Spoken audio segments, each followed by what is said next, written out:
Bonjour, alors nous allons voir maintenant comment résoudre graphiquement un système de deux équations à deux inconnues à l'aide d'une calculatrice graphique Texas Instruments.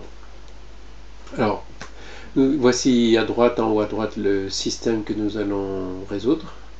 Donc la première équation 5x plus 2y égale 11 et la seconde 3x plus 4y égale 13,6.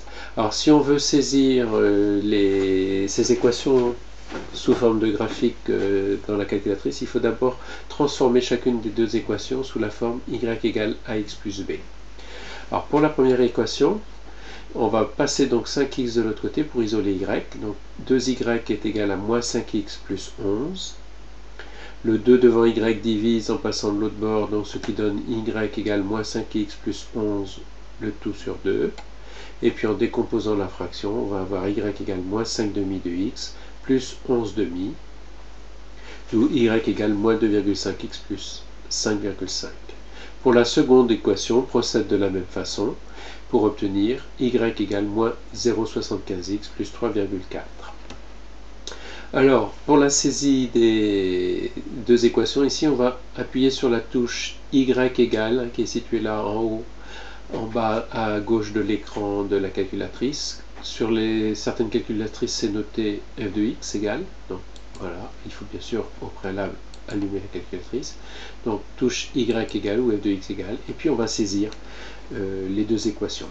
Donc le moins ici devant le 2,5, c'est le moins entre parenthèses de la calculatrice. Donc moins 2,5 x. Alors le x c'est cette touche ici. Plus 5,5 et on valide en faisant entrée.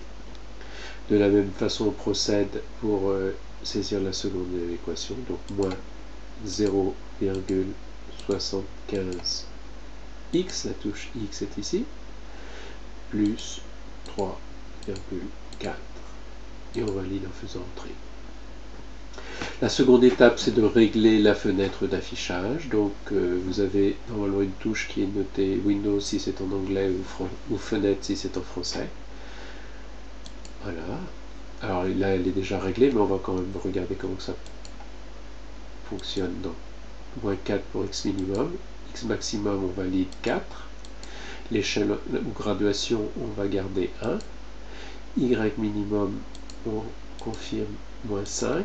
Y maximum 5 et l'échelle de graduation on va conserver 1. Et puis maintenant on va afficher le graphe en appuyant directement sur la touche graphe.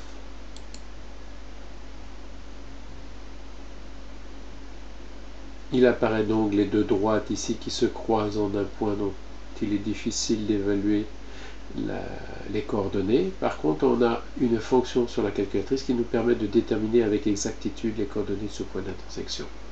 Alors pour cela, on va appuyer successivement sur la touche seconde et calque en jaune ici qui est au-dessus de la touche trace, donc seconde, calque, trace. Et puis on va choisir bien sûr dans le menu, soit en descendant avec les flèches de direction, soit en validant directement la touche 5, l'intersection, intersect. Voilà. Alors il nous faut au préalable pointer chacune des deux courbes. Donc la première courbe, first curve, on valide, c'est bien celle du bas. La deuxième courbe, on déplace éventuellement le curseur, voilà, il est bien sur l'autre droite, donc on valide en faisant entrée. Et puis bien sûr le pointeur ici est un petit peu avant le point d'intersection, on peut éventuellement le rapprocher. Et puis on valide entrée. Et ça y est, la calculatrice a déterminé avec exactitude les coordonnées du point d'intersection qui est affiché ici en bas de l'écran, à savoir x égale 1,2 pour l'abscisse et pour l'ordonnée y égale 2,5. Donc en conclusion, les coordonnées du point d'intersection, à savoir x égale 1,2, y égale 2,5, forment le couple solution du système.